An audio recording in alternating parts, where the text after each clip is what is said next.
आज की इस ट्रेनिंग सेशन में आप सारे लीडर्स का तहे दिल से वार्म वेलकम करती हूँ। आप सारे लोगों का यहाँ पे बहुत-बहुत स्वागत है।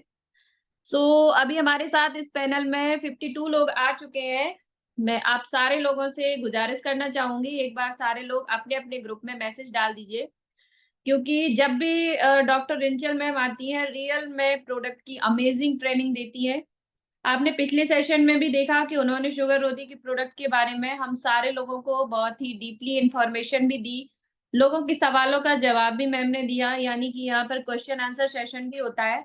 सो आप लोगों को मार्केट में कोई भी प्रोडक्ट से रिलेटेड प्रॉब्लम आती है, आपके पास कोई सवाल आता है जिसका आपके पास जवाब नहीं है, तो यहाँ से आज आपके सारे सवालों के जवाब आपको मिलने वाले हैं।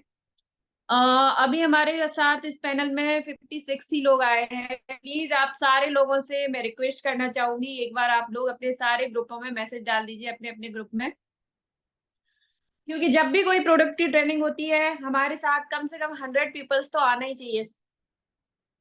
अ, अभी मैं यहाँ पे देख पा रही हूँ इस पैनल में अनिल जी हैं, चैतन्य जी हैं, देवेंद्र सिंह कदरिया जी हैं हमारे साथ। डॉक्टर भी हैं, गोपाल सर भी हैं, महेंद्र सर हैं, मंजू जी हैं, मीना जी हैं, मिलिंद जी हैं हमारे साथ, रामलाल सर हैं और संजय सर हैं। यानी कि काफ़ी सारे लोग हमारे साथ जुड़ चुके हैं और भी इवन जिनका मैं नाम नहीं ले रही हूँ। तो क्या आप लोग एक्साइटेड हैं? एक बार प्लीज़ जो-जो वीडियो में है, जैसे हमारे साथ मीना मैडम है, क्या मीना मैडम आप एक्साइटेड हैं आज की ट्रेनिंग को लेके? Okay, that's great. हमारे साथ रानी मैडम है। रानी मैडम आप एक्साइटेड हैं आज की ट्रेनिंग को लेके? मयंक सर को मैं देख पा रही हूँ वीडियो में, चंद्रकांत सर है हमारे साथ, ए एंड ए करके कोई जॉइन हुआ है। काफ़ी सारे लोग वीडियो बंद कर रहे हैं। ओके, सो मैम को इनवाइट कर लिया जाए, आप लोग रेडी हैं? एक्साइटेड हैं? बुला लिया जाए? एक बार सारे लोग ऐसे थंब करके बताइए, क्या आप सारे लोग एक्साइटेड हैं? वाओ! That's great. सारे के सारे लोग बहुत ही ज़्यादा एक्साइटेड हैं और आप लोगों का एक्साइटमेंट देख के मेरे अंदर और ज़्यादा एक्साइटमेंट हो रहा है।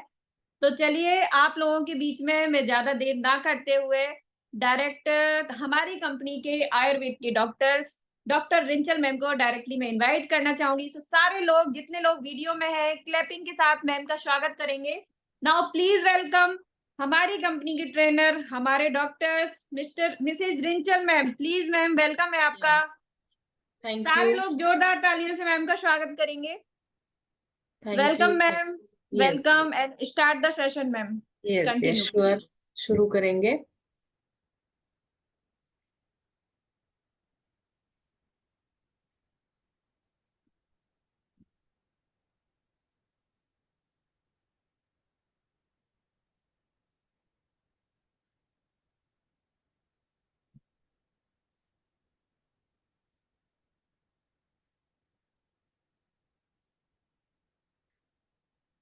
Yes, yes. Good evening, everyone. I hope सबको मेरी स्क्रीन दिख रही है. Yes ma'am, yes. Yes, thank you for confirming. So, good evening, everyone. Myself, Dr. Inchal Gaudi. I have completed my BMS MD in Ayurveda. और मैं एक Ayurveda consultant and Panchakarma therapist हूँ. Most important, I have completed my all the education from DY Patil Institute. I am the gold medallist. Let's begin with the session today. आज के session को शुरू करते हैं. जिस प्रोडक्ट के बारे में आज आपको जानकारी मिलने वाली है, दैट इज प्रेस रोदी. ओके, तो प्रेस रोदी for improving health of your circulatory system. जो भी कुछ हमारी सर्कुलेटरी सिस्टम होती है, सर्कुलेटरी सिस्टम यानी जो हर वक्त सर्कुलेट करता है हमारे बॉडी में. कौन सी चीजें सर्कुलेट करती है? वो तो होता है ब्लड. तो जो हमारे ऑर्गन्स को, हमारे बॉडी को मेंटेन रखता है, वो इम्पोर्टेंट रोल प्ले करता है, वो होता है ब्लड. तो ब्लड को ही सर्कुलेटरी सिस्टम कहा जाता है. ब्लड जिस जिस ऑर्गन में जाता है उसे सर्कुलेटरी ऑर्गन कहा जाता है. यहाँ पे अगर देखा जाए तो circulatory system depends upon the heart, क्योंकि हार्ट ऐसा ऑर्गन है जो हमारा ऑक्सीजनेटेड ब्लड हमें देता है, यानी जो हमारा इम्प्योर ब्लड होता है शरीर में वो लेकर हार्ट में जाता है, फिर हार्ट उसे ऑक्सीजनेटेड यानी प्योर ब्लड बना देता है जो हमारे बॉडी में सर्कुलेट होता है। इसीलिए इस ऑर्गन को या इस सिस्टम को हम सर्कुलेटरी सिस्टम कहते हैं। प्रेस रोधी से हमें पता चलता है which helps in controlling your blood pressure in the body. जो भी ब्लड प्रेशर होता है वो कंट्रोल करने के लिए हम प्रेस रोधी यूज करते हैं। अभी ये ब्लड प्रेशर होता क्या है, ये ब्लड को ही ब्लड प्रेशर ऐसा नाम क्यों दिया गया है, और हम प्रेशर कैसे मेंटेन कर सकते हैं, हमारा प्रेसरोधी क्या क्या काम करता है, ये सब आज हम देखेंगे। So let start. What is BP? पहले बीपी क्या होता है? बीपी यानी ब्लड प्रेशर। जो भी कुछ ब्लड होता है हमारे यहाँ उसे सर्कुलेशन करना इंपॉर्टेंट होता है। जब वो हार्ट की तरफ आ जाता है तो वो कैसे आ जाता है? आर्टरीज की तरफ से वो हार्ट तक पहुंच जाता है, एंड देन जो हमारा हार्ट है वो उसे सर्कुलेट करती है, वो जो इम्प्योर ब्लड है उस प्योर ब्लड को कन्वर्ट करती है और वापस हमारी बॉडी को वो प्योर ब्लड मिलता है। ये प्योर ब्लड मिलना इंपॉर्टेंट है क्योंकि अगर प्योर ब्लड है यानी ऑक्सीजनेटेड ब्लड है तो ही हम ऑल हमारे daily activities easily carry out कर सकते हैं। अभी टू पिक्चर्स है यहाँ पे। जो फर्स्ट वन है वो है हार्ट। वो हार्ट है, वो वहाँ जो भी कुछ ऊपर के चेम्बर्स है वो हमारा ब्लड लाता है हार्ट में और वापस वहीं से हमारा जो बगल वाले जो चेम्बर्स है वहां से वो बॉडी को सर्कुलेट होता है। अभी बीपी को हम कैसे डोमिनेट कर सकते हैं? ये जो आर्टरी है तो इस आर्टरी से ब्लड फ्लो हो जाता है। अगर इस आर्टरी में, यानी सेकंड जो पिक्चर मैंने दिखाया है वो है हमारी आर्टरी, अगर इस आर्टरी में कोई फैट डिपोजिशन हो जाता है, कोई कोलेस्ट्रॉल डिपोजिशन हो जाता है या कोई रुकावट आ जाती है, that may be by anything, कि हमारे जो ब्लड के काउंट होते हैं, प्लेटलेट काउंट होते हैं वो बढ़ जाते हैं या फैट डिपॉजिट हो जाता है, यानी जब कोई रुकावट आ जाती है तो उसे ब्लड फ्लो करने में दिक्कत हो जाती है। और इसके वजह से ही जो आर्टरी का जो डायामीटर होता है वो नॉर्मल नहीं रहता, वो कम हो जाता है, जिसके वजह से ब्लड का प्रेशर इंक्रीज हो जाता है, ब्लड का प्रेशर बढ़ जाता है और इसे ही हम ब्लड प्रेशर यानी हाई ब्लड प्रेशर कहते हैं। तो बीपी एक ऐसी चीज है जो हमारे आर्टरीज से फ्लो होते होते होते वो हार्ट तक पहुंचती है, और हार्ट को अगर हमारा ब्लड सप्लाई अच्छी तरह से नहीं हो पाता तो पेशेंट में बीपी के साइन सिम्टम दिखाई देने लगते हैं। अभी there are two types of BP. ये बीपी जो है वो हम दो तरीके से नॉमिनेट करते हैं, जैसे कि हाई बीपी हो तो हम हाइपरटेंशन बोलते हैं, और लो बीपी है तो हाइपोटेंशन। हाइपरटेंशन यानी जिस आदमी का जो भी कुछ बीपी है वो काफी बढ़ जाता है तो उसे हाई बोलते हैं, और अगर किसी आदमी का बीपी लो हो जाता है तो उसे हम लो बीपी कहते हैं। तो ये दो ही टाइप होते हैं और ये कैसे शरीर में रोल इंपॉर्टेंट प्ले करते हैं। अभी दिस इज हार्ट। आपको एक डायग्राम दिखाई देती हुई, ये हार्ट है, ये कंटिन्यू पंप हो जाता है और यहाँ से आर्टरी से ब्लड सप्लाई हो जाता है।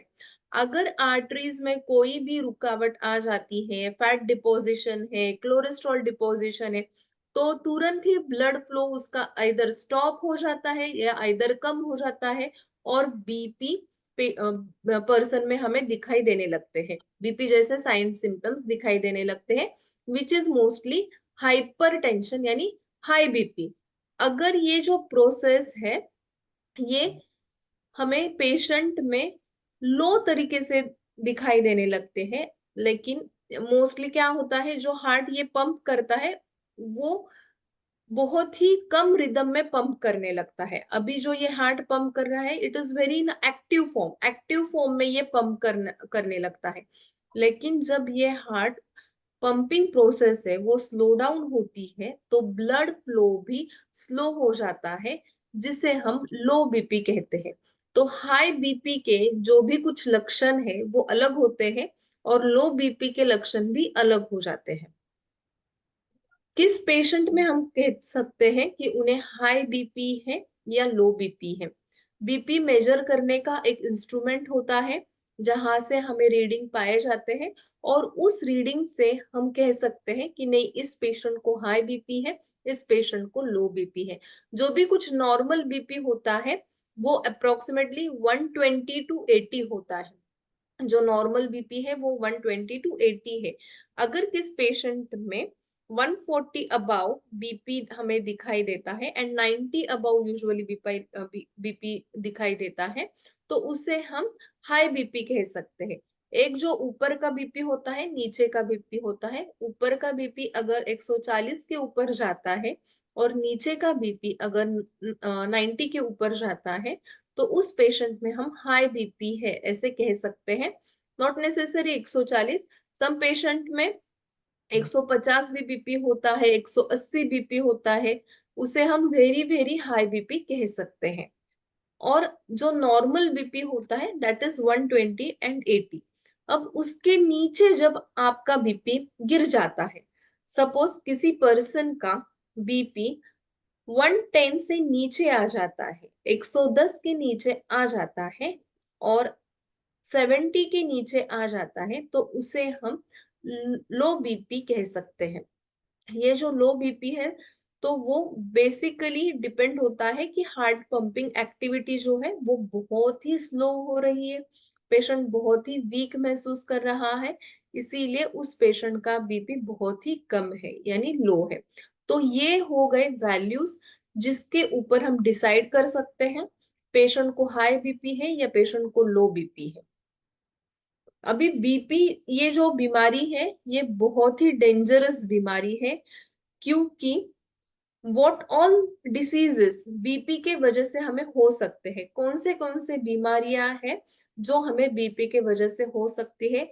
अभी जो देखा जाए तो BP is very life threatening diseases ऐसे कहा जाता है। जो WHO, एक वर्ल्ड हेल्थ ऑर्गेनाइजेशन ने अभी ऐसा मेंशन किया है कि बीपी एक लाइफ थ्रेटनिंग डिसीज है, यानी हमारे लाइफ को पूरा डिस्ट्रॉय करने वाला ऐसा एक बीपी नाम का डिसीज है। तो ये बीपी के क्या क्या रिस्क फैक्टर है? अगर किसी पेशेंट में हाई बीपी है तो वो पेशेंट में कौन से डिसीज होने लगते हैं? अभी अगर पेशेंट में हाई बीपी है तो डेफिनेटली हार्ट पे लोड आ जाता है और पेशेंट को हार्ट अटैक आने के चांसेस बहुत ज्यादा रहते हैं।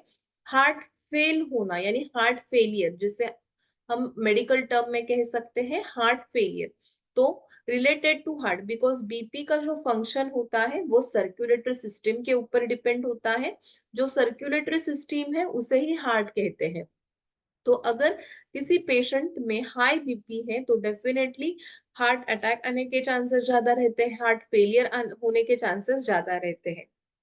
हाइपरटेंशन अभी जो मेंशन किया है वर्ल्ड हेल्थ ऑर्गेनाइजेशन ने, तो ऐसा कहा है कि hypertension is the major cause of death world wide.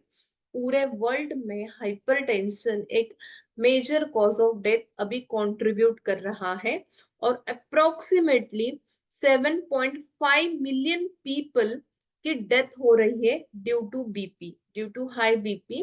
Approximately 7.5 million people की डेथ हो रही है। So it is very very dangerous disease, तो उसे आपको मेंटेन करना चाहिए। आपका बीपी जो है वो हमेशा नॉर्मल ही रहना चाहिए। अगर किसी पेशेंट का नॉर्मल बीपी नहीं है, हाई बीपी है या लो बीपी है, तो दोनों भी फैक्टर्स उस पर्सन में डेफिनेटली मेजर डिसीज को कंट्रीब्यूट कर सकती है। देन मोस्ट इम्पोर्टेंट, अभी पेशेंट को स्ट्रोक भी हो सकता है। स्ट्रोक कैसे होता है पेशेंट को? जब ब्लड प्रेशर इंक्रीज हो जाता है तब ब्रेन में जो भी कुछ आर्टरीज है, नर्व्स है, वो भी डैमेज होने के चांसेस रहते हैं, जिसके वजह से पेशेंट को स्ट्रोक बैठता है। स्ट्रोक को हम कह सकते हैं कि patient mostly goes into paralysis, तो पेशेंट को पैरालिसिस होने की भी चांसेस हो सकते हैं। Next is vision loss.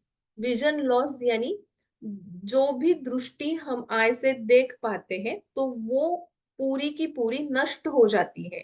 ऐसा नहीं है कि पार्शियल लॉस होता है। मोस्टली अगर बीपी एलिवेट हो जाता है और वो बहुत बहुत ही सीवियर है तो पेशेंट में विजन लॉस भी हो सकता है। ऑल्सो किडनी डिसीज और किडनी फेलियर भी हो सकता है। किडनी पे भी लोड आ जाता है। किडनी हमारे ब्लड को फिल्ट्रेट करने का काम करती है, वो फिल्ट्रेशन का वर्क करती है।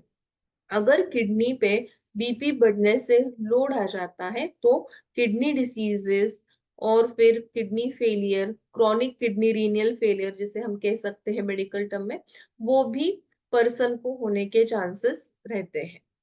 So this is the risk factor of BP. इसीलिए हमारा बीपी नॉर्मल होना बहुत बहुत इंपॉर्टेंट है।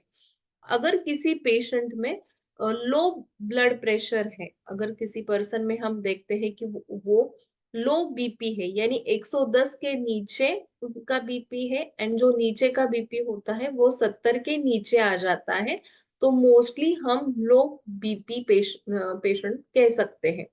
उसके साइन सिम्टम्स क्या है? तो पहले है ब्लड विजन। जो हाई बीपी में होता है तो वो पूरा विजन लॉस होता है, और जो लो बीपी में होता है तो उसे ब्लर दिखने लगता है, जो उसकी विजन होती है तो वो ब्लर होने लगती है।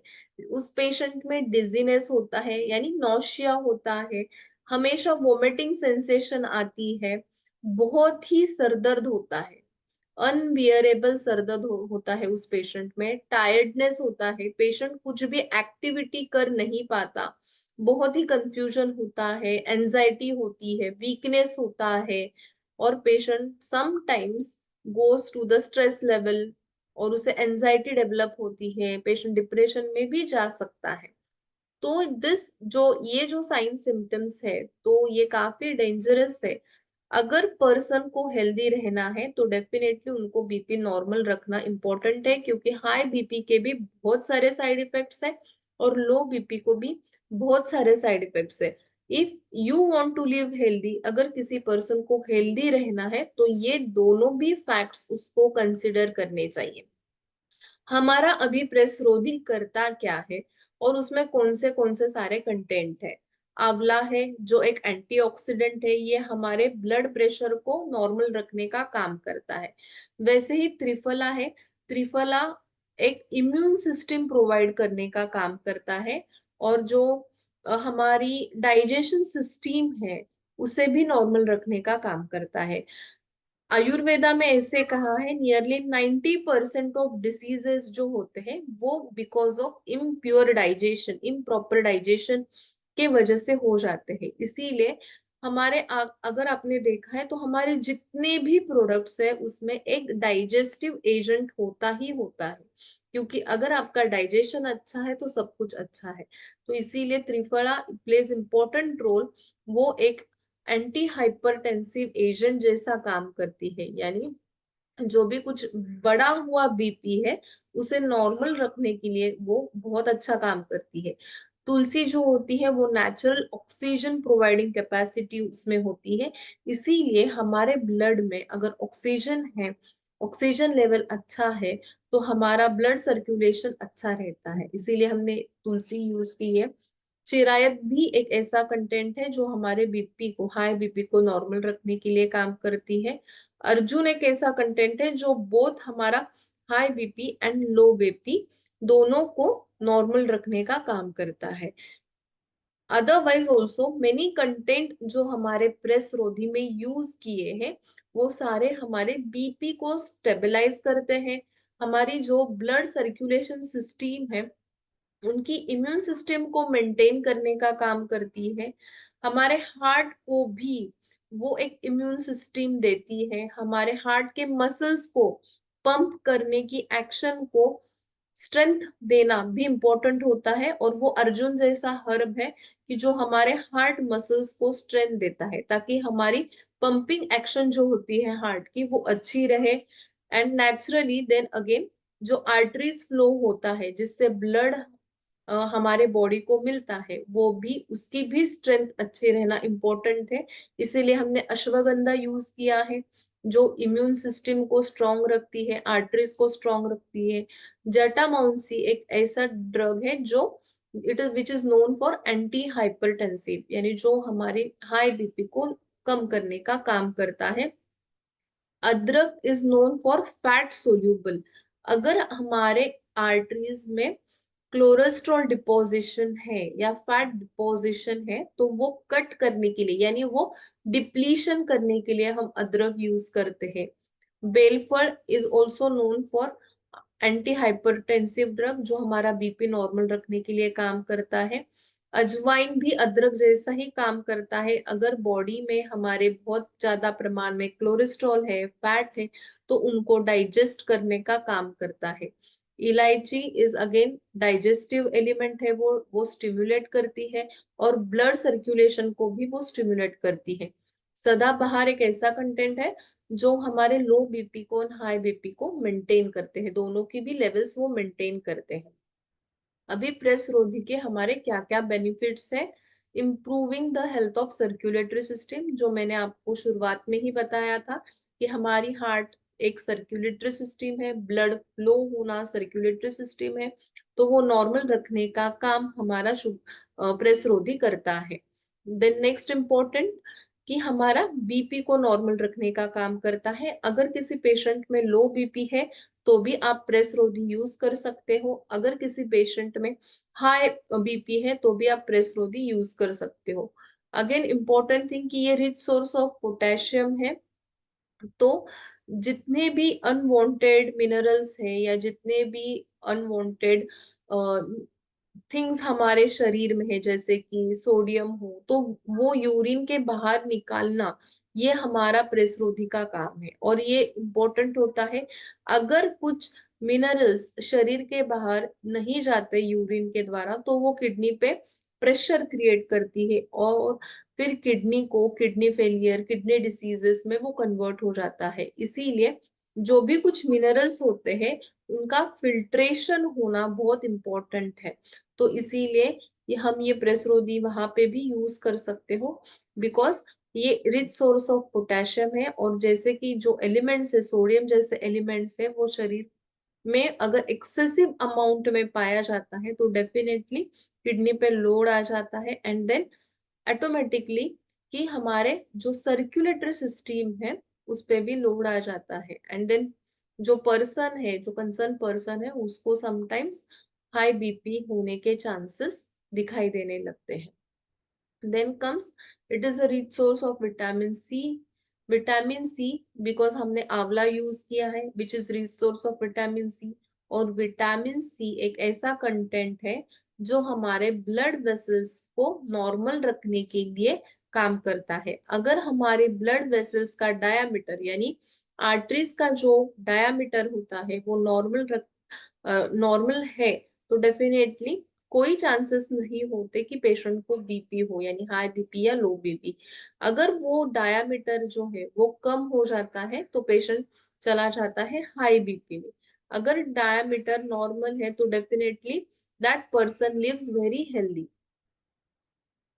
ये आप कैसे अप्लाई कर सकते हैं। Take 5 to 6 drops of the lotion. ये आपको लोशन को जो भी कुछ हमारा स्प्रे फॉर्म में ये प्रेस रोधी है ये आपको लेना है। Applied for 5 minutes twice a day आप ये अप्लाई कर सकते हैं। एम्प्टी स्टमक भी आप अप्लाई कर सकते हो। सेम वे जैसे हमने शुभरोधी का देखा था वैसे ही आपको ये अप्लाई करना है। जो हमारा शुभरोधी का ही प्रिंसिपल है, ये स्प्रे फॉर्म में है, वैसे ही हमारा प्रेस रोधी काम करता है। ये एक्सटर्नल एप्लीकेशन पे बेस्ड है। हमारे स्किन के 7 लेयर्स होते हैं, तो वो एब्जॉर्ब करते हैं, ब्लड में जाता है। ब्लड हमारे स्किन के नीचे ही होता है। जब स्किन के लेयर्स में वो एब्जॉर्ब हो जाता है तो वो ब्लड में एब्जॉर्ब हो जाता है एंड देन ऑटोमेटिकली पेशेंट को रिलीफ मिलता है। It is very easy to carry. ये कोई मेडिसिन नहीं है जिसपे हम डिपेंड रह सके। अगर कोई टैबलेट है, आपको पता होगा अगर कोई एलोपैथिक की मेडिसिन आपको शुरू हो जाती है फॉर बीपी तो वो आपको लाइफ टाइम लेनी पड़ती है और वो लाइफ टाइम लेने से शरीर में बहुत सारे साइड इफेक्ट्स पेशेंट में दिखाई देने लगते हैं, जैसे कि अगर वो कंसर्न पर्सन बीपी की tablet mostly for 10 years 15 years लेता है, तो उसके बाद पेशेंट भी उस पर डिपेंडेंसी हो जाती है, और पेशेंट में काफी साइड इफेक्ट जैसे कि हाथ पे ट्रेमर्स आना, पाल्पिटेशंस होना, या डिजीनेस होना, ऐसे साइन सिम्टम्स पेशेंट में दिखाई देने लगते हैं। तो ऐसा नहीं है कि एलोपैथी दवाई लेनी ही नहीं है और बीपी को कंट्रोल ही नहीं करना। उससे अच्छा है कि आप प्रेसरोदी डेली यूज करो, और आपका जो भी कुछ बीपी है, अगर हाई बीपी हो या लो बीपी हो, तो वो कंट्रोल में आप इसके द्वारा रख सकते हो। It is very convenient and easy method है ये बहुत ही फास्ट एब्जॉर्ब होता है, and that is why because of the fast absorption, जो इसका एब्जॉर्प्शन रेट है वो काफी हाई है, इसके वजह से हमें पेशेंट में तुरंत रिजल्ट्स दिखाई देने लगते हैं।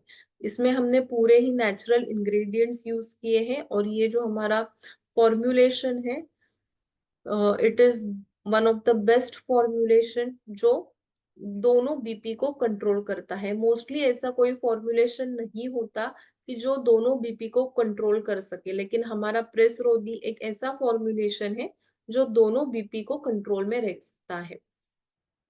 तो ये हमारा जो प्रोडक्ट है, ये प्योरली नेचुरल आयुर्वेदिक प्रोडक्ट है, ये प्योरली हर्बल प्रोडक्ट है। It is absolutely safe to use. इसके कोई भी साइड इफेक्ट्स नहीं है। ये स्प्रे फॉर्म में अवेलेबल है, तो आप ये दिन में 2 या 3 बार यूज कर सकते हो। ठीक है, तो ये था हमारा आज का सेशन रिगार्डिंग प्रेसरोदी। अभी किसी के क्वेश्चंस हो गए, कुछ डाउट हो गए, तो will start with it.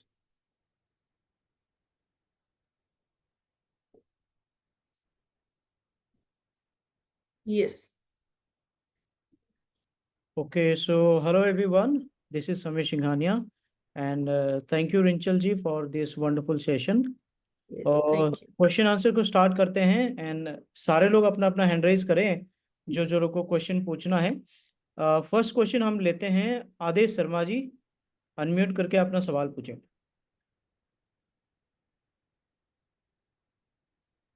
Adesh Sharma ji. Thank you very much. Thank you ma'am. सबसे पहले आपका बहुत बहुत शुक्रिया। मैंने पहले भी आपके साथ इंटरेक्शन किया है कुछ साल पहले, एंड मैंने ये प्रोडक्ट जो आपका जिसकी आप बात कर रहे हैं, प्रेशर रोधी, ये मैंने राजपाल जी के माध्यम से ओखला, सॉरी, जसोला में ट्राई किया था। तो लेकिन जब मैंने इसको यूज किया तो इससे ना मेरा ब्लड प्रेशर कम होने की बजाय बढ़ गया। ऐसा क्यों? ओके, आपने कितने बार ये यूज किया था? एक ही बार यूज किया था, 10 मिनट लगातार। ओके, और आपका बीपी क्या था और क्या से क्या हो गया? कि नॉर्मली मेरा बीपी, मैं हायर बीपी रहता हूँ, तो कभी कभी बीच में मुझे टैबलेट लेनी पड़ती है। तो मेरा जो राइट। ब्लड प्रेशर समय वो 90 और 135 के आसपास था। और जब ओके। मैंने क्या करने के बाद जब मैं घर आया तो मेरा बीपी ऊपर का 150 के ऊपर था और नीचे का 100 था। तो ओके। मैंने अभी कि इसने मेरा बढ़ा दिया है, तो तब से मेरी वो शीशी रखी है, सामने ही रखी हुई है बिल्कुल। मैंने उसको फिर दोबारा यूज नहीं किया। मैंने सोचा आपसे एक बार बात करूंगा जब भी ट्रेनिंग होगी, फिर उसके बाद एक बार ट्राई करूंगा। Sure sir. अभी क्या होता है, रिजल्ट्स मोस्टली 99% एक्यूरेट हो जाते हैं। 1% चांसेस होते हैं कि पेशेंट में हमें एक्यूरेट रिजल्ट ना मिले।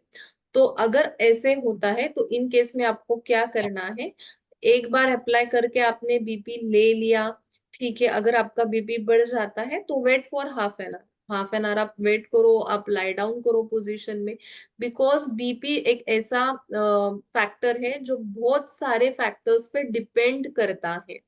जैसे कि अगर एज फैक्टर है, एज के हिसाब से भी बढ़ जाता है। आपने क्या डाइट खाया है, आपने आज क्या वर्कआउट किया है, अगर कुछ आप वर्कआउट नहीं करते तो भी बीपी आपका इंक्रीज हुआ लगता है। अगर आप मेडिकेशंस पे हो, अगर आप कौन सी भी बीपी की दवाई ले रहे हो, तो भी बीपी इंक्रीज हो जाता है। और उस सपोज आज आप बीपी मेजर कर रहे हो और सुबह आपने दवाई नहीं खा ली, तो भी आपका जो भी बीपी apparatus पे आप बीपी चेक करेंगे तो भी वो बढ़ा हुआ ही आपको दिखाई देने लगेगा। तो ऐसे कंडीशंस होते हैं जहाँ पे बीपी मैटर करता है।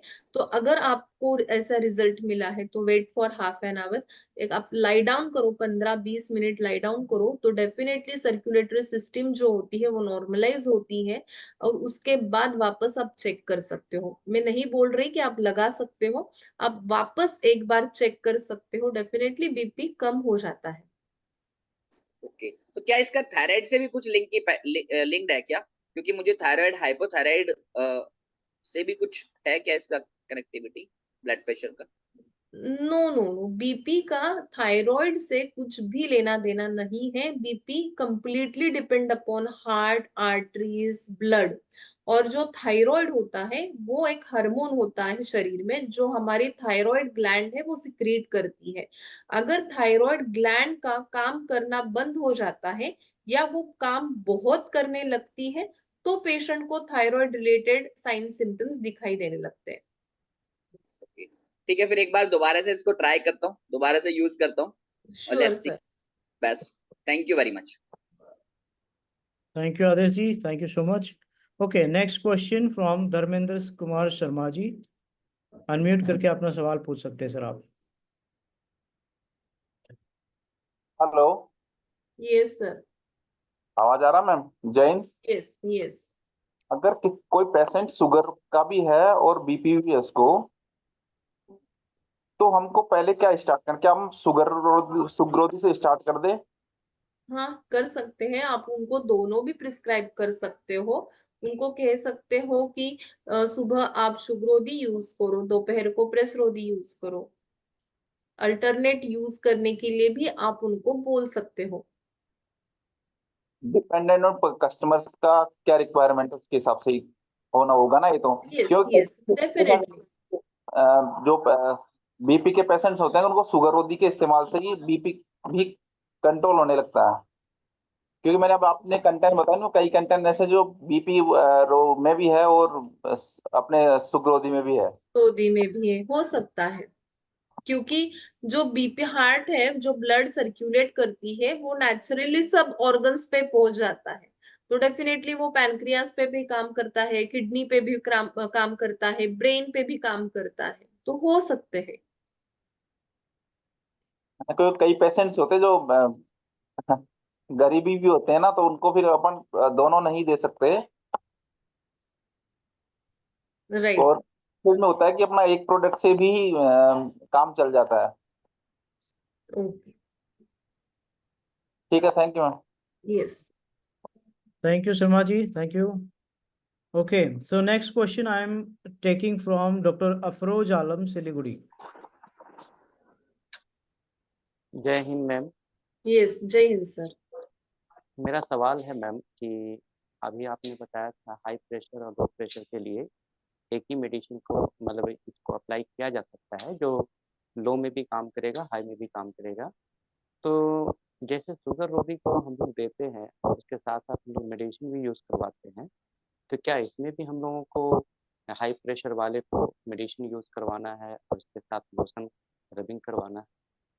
Yes sir definitely. पहले हम उस पर्सन की हिस्ट्री लेंगे। अगर बीपी काफी टाइम से है, बहुत पुराना है, तो हम डायरेक्ट से मेडिसिन नहीं बंद कर सकते, क्योंकि उनको उनके बॉडी को वो रिस्पॉन्स आ जाता है मेडिसिन का। और अगर हम तुरंत मेडिसिन बंद कर देंगे तो डेफिनेटली साइड इफेक्ट्स तो पेशेंट में दिखाई देने लगेंगे।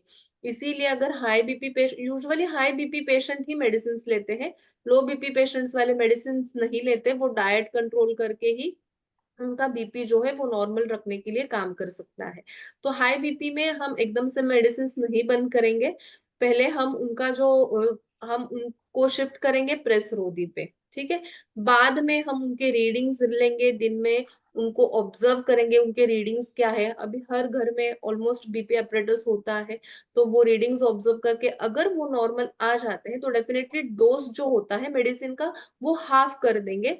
ओनली बाय फिजिशियन, जो भी उनके कुछ डॉक्टर है उनको कंसल्ट करेंगे। एंड देन उनका जो मेडिसिन का डोज है तो वो हम हाफ करेंगे, एंड देन आफ्टर दैट 1/4 करेंगे, and then you can stop the medicine. जैसे कि प्रेशर रोधी का पेशेंट पे इफेक्ट है उस हिसाब से वो मेडिकेशंस बंद करना नहीं करना वो सब डिपेंड होगा। अगर पेशेंट को इनिशियली बीपी शुरू हुआ है इनिशियली, तो डेफिनेटली आप प्रेस रोधी से शुरू कर सकते हैं, शायद उसको जरूरत भी नहीं हो टैबलेट्स लेने की। जी मैम, और आपने जो बताया ड्यूरिंग के लिए 5 मिनट, तो क्या ऐसा है कि किसी का ज़्यादा अगर हाई होता है तो उसको 15 मिनट करना है, और अगर कम है तो 5 मिनट करना है, या 5 मिनट किसी के लिए भी है जो काम कर सकता है 5 मिनट में? सर ये टेंटेटिव बताया गया है कि आप 5 मिनट कर सकते हैं, 5 मिनट के बाद भी आपको रिजल्ट्स दिखाई देने लगते हैं। जी, thank you. Okay, thank you doctor साहब। यस। तो नेक्स्ट क्वेश्चन मैं मिस्टर राजीव कठारे जी, अपने आप को अनम्यूट करके सवाल पूछें।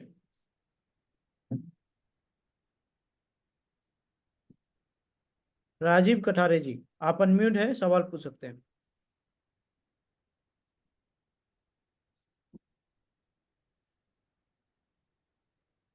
चलिए, राजीव जी का कोई क्वेश्चन आई थिंक नहीं है, बिकॉज उनकी वॉइस नहीं आ रही है।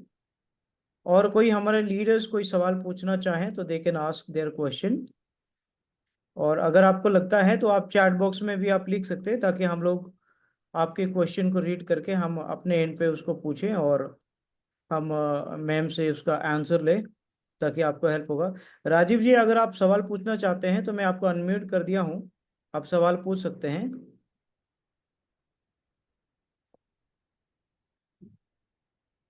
चलिए, कोई बात नहीं है। सो एनीबडी, और कोई सवाल है किसी का?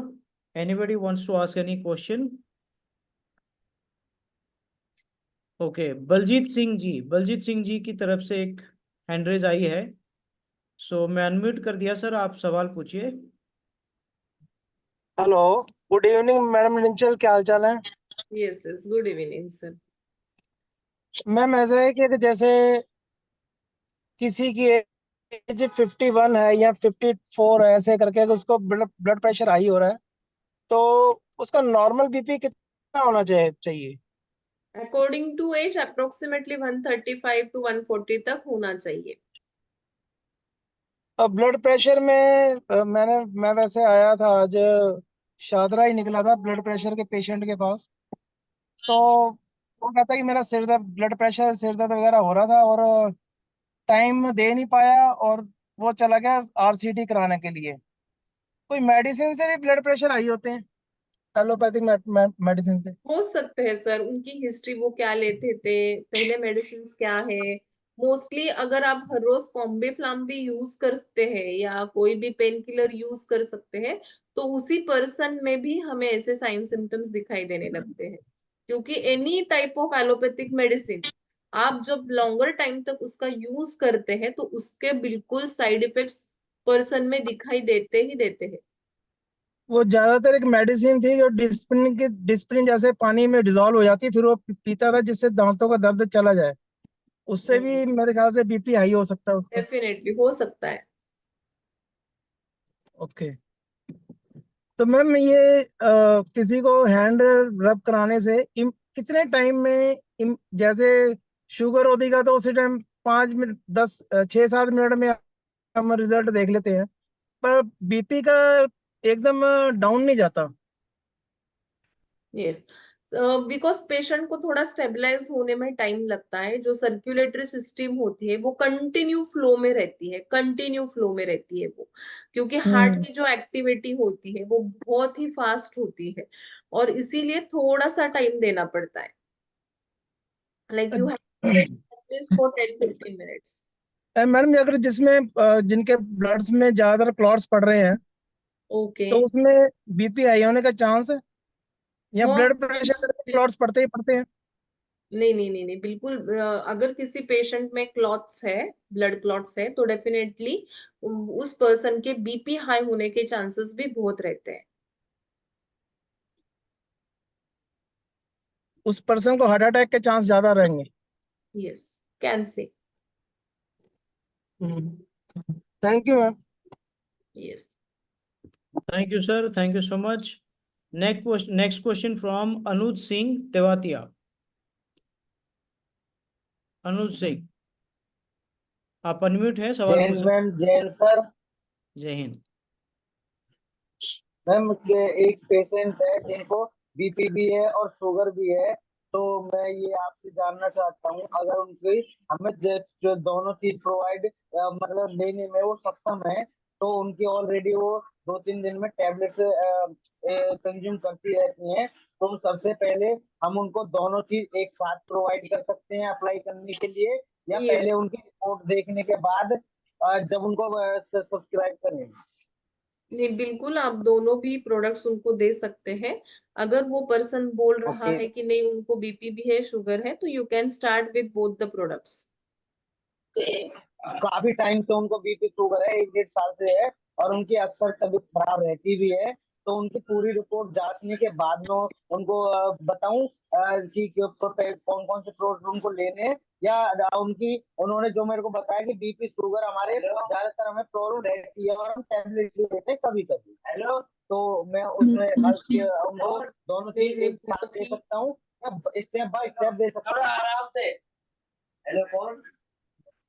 वही मैंने बोला सर, अगर आपको वो पर्सन बता रहा है कि उनको बीपी है, शुगर है, तो डेफिनेटली उनको पता है कि उनको बीपी और शुगर है ही है, तो आप उनको दोनों भी प्रोडक्ट दे सकते हो।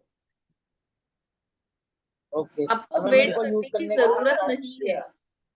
ओके, इनको Yes. यूज करने का कुछ टाइम लिमिट है क्या? कितने गैप के बीच में यूज करना है? आप ऐसे भी रेकमेंड कर सकते हैं, सुबह आप एक प्रोडक्ट यूज करो, शाम में एक करो, दोपहर में एक करो, रात को एक करो। अल्टरनेट प्रोडक्ट यूज करने के लिए भी आप उनको कह सकते हैं।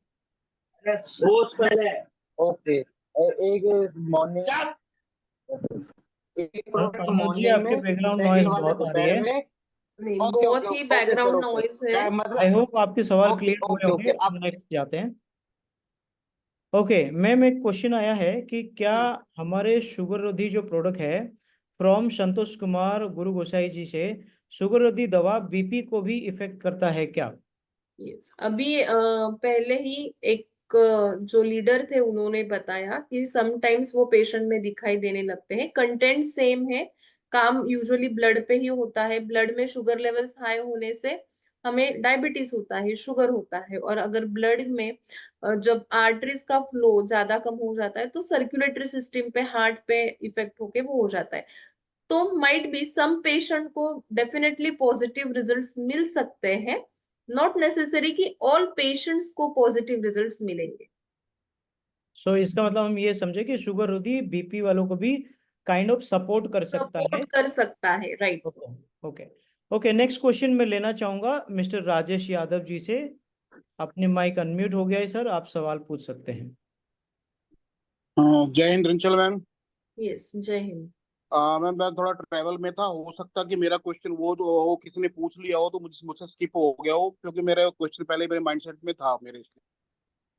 तो हम जानना चाह रहा था कि कहाँ से हम बीपी को अलार्मिंग मानेंगे जी?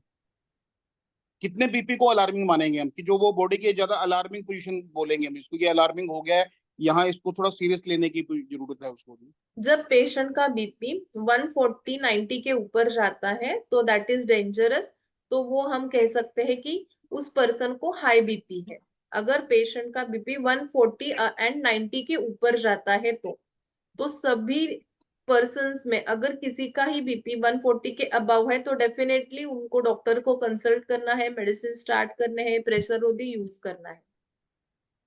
नहीं, लेकिन इसमें चलो 140 को हमने बीपी मान लिया, लेकिन कई केसेस के अंदर थोड़ा अलार्मिंग रिस्क वाला फैक्टर जिसको मान के चलेंगे, 140 कई बार नॉर्मल भी हो जाता है एज फैक्टर कुछ सर्कमस्टेंसेस के अकॉर्डिंग। तो अगर हम जिसको थोड़ा सा रिस्की मानेंगे कि यहाँ से उसको ज्यादा सीरियस सोचने की जरूरत है, वो कितना मानना चाहिए हमें उसके अंदर वो? Approximately 150 above.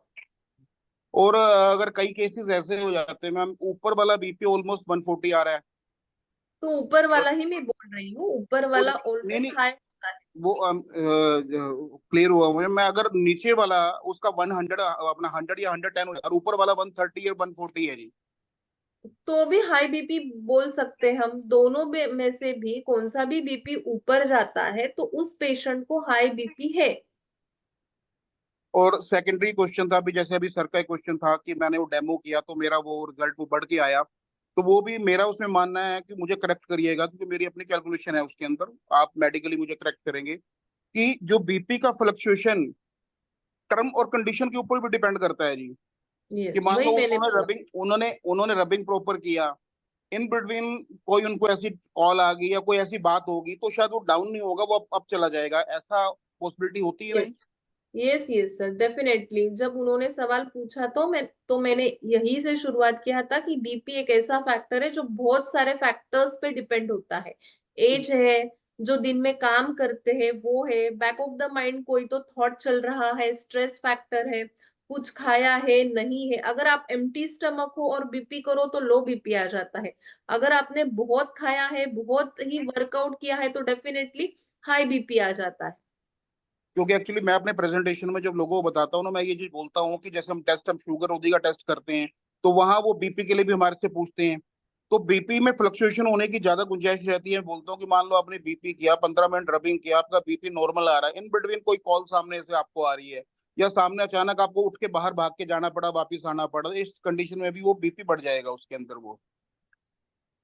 यस, बीपी के लिए रेस्टिंग पोजीशन बहुत इंपॉर्टेंट होती है। अगर कोई भी पर्सन हमारे ओपीडी में भी आ जाता है तो हम क्या करते हैं, उनको रेस्ट करवाते हैं 5 to 10 मिनट्स, एंड देन हम उनका बीपी मेजर करते हैं। तो अगर रब करने के बाद भी अगर 5 to 10 मिनट्स आप रेस्ट करवाते हो फिर बीपी मेजर करते हो तो डेफिनेटली आपको अच्छे रिजल्ट्स देखने को मिल सकते हैं। मैंने हालांकि पर्टिकुलर ट्रायल बेस पे कुछ डेमो किए अपनी भी टेस्टिफाई के लिए क्या इम्पैक्ट आता है, तो उसमें रिजल्ट मेरा ऑलमोस्ट 80% करेक्ट रहा। कि 10 में से किया तो मान मान के चलो मैंने 5 को किया तो 4 का रिजल्ट मुझे ओके मिला, जिसका 90 वाले का 110 हो गया था, 140 वाले का 122 हो गया था उसके अंदर, इस तरह का ओके। रहा है। एक क्वेश्चन और था मेरा, क्या बीपी लिपिड डिस्टर्ब होने से ही बढ़ जाता है जी? हाँ, मोस्टली जो हाई बीपी होता है तो वो हाई बीपी लिपिड इंटेक से ही बढ़ जाता है, बट एंजाइटी हो, डिप्रेशन हो या स्ट्रेस हो तो उससे भी वो बढ़ जाता है। तो अगर फॉर एग्जांपल किसी का लिपिड डिस्टर्ब है, तो बीपी कंट्रोल, बीपी तो शायद हमारे जो अदर प्रोडक्ट है कोलोरोदी, शायद उससे भी कंट्रोल हो जाएगा। नहीं नहीं, नॉट नेसेसरी। अब हम नेक्स्ट सेशन में जब नहीं, जो जस्ट वैसे वैसे ही मेरा था कि लिपिड की वजह से डिस्टर्बेंस हो नहीं, तो इस। वो पूरा डिफरेंट मैकेनिज्म है, ये थोड़ा डिफरेंट मैकेनिज्म है। ठीक ठीक है, okay, thank you. Yes. Thank you Rajesh ji, thank you. Next question Mohammad Ruhel ji. Ruhel ji सवाल पूछिए आप। जी नमस्कार। नमस्कार जी। सवाल मेरा सर ये है। हेलो। जी जी यस, यस, पूछिए। पूछिए। सर सवाल मेरा ये है कि जैसे खाना खाने के बाद में 1 या 1.5 घंटे के बाद लोग बताते हैं कि बीपी चेक करने जाते हैं, हम हम्म। शुगर चेक करने जाते हैं, सॉरी। हम्म। और चेक करते हैं उसके बाद जैसे 52 है या 53 है, 200, तो आधा घंटा यूज करने के बाद में हाथ में फिर बढ़ जाता है उसका। आज मेरे साथ में 2 बार ऐसा हुआ, सुगरोधी वाला जो ये है। सर, खाना खाने के बाद अप्रोक्सीमेटली 2 घंटा गैप होना चाहिए तो ही हम शुगर मेजर कर सकते हैं। खाना खाने के बाद आधा घंटे से कोई भी टेस्ट आपको शुगर इंक्रीज ही दिखाई देती है। मिनिमम टाइम 2 घंटे या 3 घंटा होना चाहिए गैप। उसके बाद चेक करें। यस। जैसे चेक करते हैं वो बता देते हैं कि 2 घंटे हो गए थे। गांव देहात में तो मालूम नहीं है कि किस टाइम पे खाना खाए, कभी 12 बजे खा लिया, कभी 1 बजे खा लिया, कभी 11 बजे खा लिया, तो इसकी वजह से डिस्टर्ब हो जाता होगा। क्योंकि तो डाइजेशन इसमें होने, हमारे प्रोडक्ट का जो है ना बदनामी होता है। क्योंकि लोग आप कहते हैं गलत। ये असली नहीं है, अगर इतना अच्छा होता तो आप इस तरीके से ना बेचते। जैसे गांव में जाओ, कोई क्लिनिक तो है नहीं मेरे पास, इधर उधर जाना पड़ता है। यही मेरा मैडम सवाल था। यस, यस, वही मैं बता रही हूँ कि आपको वो प्रॉपर तरीके से लोगों तक पहुंचना चाहिए। जो भी उसकी प्रॉपर मेथड है वो यूज करना चाहिए। अभी शुक्रोदी का तो बहुत अच्छे रिजल्ट्स है, हर एक बताता है कि बहुत अच्छे रिजल्ट, और उसका जो एक्यूरेसी रेट है वो भी बहुत अच्छा है। तो जब आप करते हो, जब खाना खाने के बाद आधा घंटे के बाद, डेफिनेटली किसी भी पर्सन में वो रिजल्ट्स उतने ही आएंगे, काफी बड़े हुए भी आएंगे, क्योंकि मिनिमम टाइम जो होता है ना खाना खाने से और जब शुगर हम चेक करते हैं तो 2 से 3 घंटा होना चाहिए। मैडम ये दवा जिसे रब करने से हाँ, जिस्म ब्रेक गर्म हो जाता है, तो कितना समय हमको रेस्ट लेना चाहिए चेक करने के लिए दूसरी बार? नहीं नहीं नहीं, देखो, जब पेशेंट एम्प्टी स्टमक हो या पेशेंट ने खाना नहीं खाया, तब आप रब कर सकते हो 5 मिनट, और उसके बाद तुरंत आप शुगरोधी का टेस्ट कर सकते हो, तो उनका जो शुगर लेवल्स है वो नॉर्मल ही आ जाते हैं या कम हो जाते हैं। जितने भी उनके शुगर लेवल्स हाई थे उससे वो कम आते हैं, ये रिजल्ट्स हमें दिखाई देता है। 5 मिनट रगड़ने में आ जाएगा? हाँ, आप 5 मिनट उसको रब करना है और फिर 5 मिनट में आपको वो चेक करना है। जी जी, okay madam, okay. Thank you. Thank you Mohammad ji. Next question DV Patra ji, उसके बाद राजेश यादव जी का क्वेश्चन लेंगे, then we will close the question session. DV Patra ji, your question please. Thank you Sameer ji, जय हिंद। एंड डॉक्टर साहिबा, thank you so much and जय हिंद। मेरा यस। सवाल ये था, आई डोंट नो, मैं थोड़ा सा उसमें लिफ्ट में चला गया था, तो हो सकता है किसी ने पूछा हो। तो अगर मैंने किसी को तीनों चीज दिए हैं एक्चुअली मैम, एंड उसको शुगर, बीपी और कोलेस्ट्रॉल दिए हैं, तो उसमें गैप क्या रहना चाहिए? और ये एम्प्टी स्टोमक भी एम्प्टी स्टोमक ही होना चाहिए, राइट? मेरा सवाल है कि गैप कितना होना चाहिए तीनों चीज यस। अगर एम्प्टी स्टोमक ले रहा है तो? यस, देखो सर, अगर एम्प्टी स्टमक है तो you can take a gap. हर 3 प्रोडक्ट आप पेशेंट को दे रहे हो तो एक आप 15-20 मिनट का गैप करके दे सकते हो उस पेशेंट को। नहीं तो अल्टरनेट यूज करने को भी आप कह सकते हो उस पेशेंट को। यानी सुबह अगर पेशेंट शुगरोधी लेता है तो उसके बाद ड्यूरिंग दोपहर को वो प्रेसरोधी लेता है, एंड देन इवनिंग टाइम पे वो कोले रोधी ले रहा है। तो ऐसे आप इंटरवल में भी पेशेंट को रेकमेंड कर सकते हैं। ओके, ठीक है, थैंक यू मैम, जय Hind. Thank you, thank you. And the last question mister Rajesh Yadav again. मेरा हैंड वैसे हो गया होगा, मैंने किया नहीं था, चलो अब कर लिया तो क्वेश्चन पूछ लेता हूँ मैं फिर से, वैसे भी एक बार फिर से भी। अच्छा। हाँ, मैंने अब दोबारा किया नहीं था। चलो, अभी जैसे नॉर्मली अभी अभी डिस्कस किया हमने बीपी के लिए प्रेशर रोधी का जी। हाँ, रिंचल मैम है लाइन पे यहाँ? हाँ जी, यस हाँ यस जी। यस। हाँ। कि मैम नॉर्मली अगर हम किसी भी पेशेंट को ट्रायल करते हैं जी, अपने शुरू कर लिया, मैं ट्रायल की बात नहीं कर रहा, नॉर्मल प्रोसेस की बात करता हूँ जी। डेमो वाला तो जस्ट एक प्रेजेंटेशन का मेथड, अदरवाइज कुछ नहीं है उसके ऊपर। तो ज्यादा बात तो हम रूटीन में प्रोसेस में करते हैं। अगर 1 बॉटल हम 1 मंथ में यूज कर लेते हैं, 140 अपना वो 160 वाला पेशेंट है जी, 160 110 वाला पेशेंट है, अगर वो 1 मंथ रबिंग करता है प्रॉपरली, तो यहाँ हम कितने % का उसका मान सकते हैं, इसके ऊपर रिजल्ट अपने को मिल जाएगा? यस, तो डेफिनेटली सर, उसके बॉडी रिस्पॉन्स पे वो डिपेंड करेगा। हर एक की प्रकृति, जैसे मैं बताती हूँ, अलग अलग होती है। बॉडी रिस्पॉन्स भी अलग अलग होता है। समटाइम्स 15 डेज में भी उनका बीपी नॉर्मल आ जा सकता है, जिसके ऊपर वो पूरे, अगर वो टैबलेट्स ले रहे हैं तो वो भी बंद हो सकते हैं, और प्रेस रोधी से भी उनका बीपी पूरा कंट्रोल में रह सकता है। लेकिन अगर पेशेंट को काफी टाइम से बीपी है और उनका बॉडी रिस्पॉन्स इतना अच्छा नहीं है, इम्यून सिस्टम अच्छी नहीं है, डाइजेशन अच्छा नहीं है, तो माइट भी उनको 2 या 3 महीने भी लग सकते हैं। डिपेंड अपॉन कि पेशेंट की हिस्ट्री क्या है, एज क्या है, डाइजेशन फैक्टर कैसा है, मेटाबॉलिज्म कैसा है, उसके ऊपर ये सब डिपेंड करेगा। मैम आज की डेट में मान के चलते हैं डाइजेशन, और डाइजेशन तो सबका पुअर है जी। ऑलमोस्ट मोर देन 70 डाइजेशन तो पुअर ही आता है सभी का उसके अंदर वो जी। अगर मैं मान लेता हूँ एज 45+ और weight approximate 80 kg, more than 80 kg मान लें, तो उस केस में अगर 145 बीपी आता है तो हम इसको हायर मानेंगे या नॉर्मल मान लेंगे उस पोजीशन के लिए जी? यस, डेफिनेटली वो मॉनिटर करना पड़ेगा सर। एक दिन से आप बीपी लेंगे, बीपी मेजर करेंगे, एक दिन 140 आ गया, 145 आ गया और आप हाई कहते हैं, ऐसे नहीं होता। साइन सिम्टम पे भी वो डिपेंड रहता है। हर एक दिन आपको बीपी चेक करना पड़ेगा। अगर वो बीपी वैसे ही सेम आ रहा है, पेशेंट को थकान महसूस हो रही है, पेशेंट जब जंप करता है तब उसको थकान आती है, पेशेंट वीक फील करता है, तब भी पता चलता है कि उसको बीपी है। अगर पेशेंट नॉर्मल है, हेल्दी है, फिर भी उसका बीपी 140 है, तो नॉट नेसेसरी कि उसको बीपी होगा, उसको हाई बीपी होगा। Depend upon sine symptoms. अगर आपका डाइजेशन वीक है तो डेफिनेटली पेशेंट को एसिडिटी दिखाई देती है, नहीं तो कॉन्स्टिपेशन दिखाई देता है, जिसके वजह से हम कंक्लूड करते हैं कि नहीं, पेशेंट को डाइजेस्टिव डिसऑर्डर है।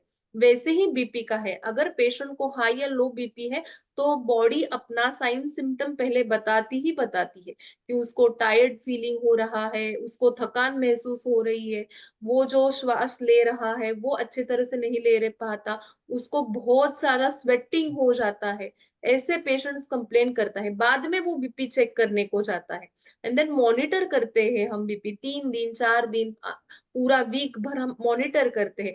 अगर रीडिंग्स वैसे ही रहे तो हम कंक्लूड करते हैं नहीं, पेशेंट को हाई बीपी है या लो बीपी है। अगर रीडिंग्स फ्लक्चुएट होते हैं, एक दिन आता है हाई बीपी, दूसरे दिन आता है लो बीपी, या एक दिन आता है हाई बीपी, दूसरे दिन लो नॉर्मल बीपी, तो हम कंक्लूड नहीं कर सकते कि पेशेंट को बीपी है। क्योंकि एक्चुअली लास्ट ईयर कुछ मेरा ही ऐसा इशू हो गया था, बीपी 180 आने लग गया था अपना। तो मैं नॉर्मल कुछ पुराने वाला हमारा पहले वो हाई बीपी का आता तो उसको यूज किया था, और मैंने ऑलमोस्ट 15 डेज बीपी वाला टेबलेट भी एलोपैथी का यूज किया था, उसके साथ अश्वगंधा और अपना सिबोक्थोम यूज किया, तो विद इन 30 डेज 130 पे आ गया था वो। क्योंकि मैंने उसको रेगुलर वॉचिंग किया, तो almost more than 40 days regular जब भी अपॉर्चुनिटी मिला मैंने चेक किया, तो 120 130 आ गया था। तो अगर 180, अगर हम एक चीज मान के चलें, थोड़ा अलग सा क्वेश्चन है, हो सकता है मेरा ये, अगर किसी का बीपी 180 आ रहा है और लिपिड ओके है, लिपिड लिपिड प्रोफाइल ओके है, उसमें कोई इशू नहीं है, नॉट ए सिंगल, वो 5-10% तो नॉर्मली हाई होता है, उसको ज्यादा हम नहीं कंसीडर करेंगे। बीपी 180 आ रहा है तो बेसिकली इसका रीजन हम किस चीज को मान के चलेंगे हमें इसमें? यस, उसका रीजन होता है age factor, hereditary factor, stress factor, और जो ईटिंग हैबिट्स है वो, एंड एंजाइटी डिप्रेशन, ये फैक्टर्स होते हैं। तो मेजर मान के चले, जो मेजर कॉस्ट स्ट्रेस फैक्टर मान के चलते हैं इसके अंदर हम, बाकी चीज तो चलो प्लस माइनस होंगी, तो मेजर कॉस्ट में स्ट्रेस फैक्टर ही काउंट करेंगे उसको हम। ये कह सकते हैं sir, depend upon person to person. अगर पेशेंट को कोई स्ट्रेस नहीं है लेकिन उसका एज काफी हाई, तो भी पेशेंट को बीपी हो सकता है। Okay, thank you. Yes. Thank you.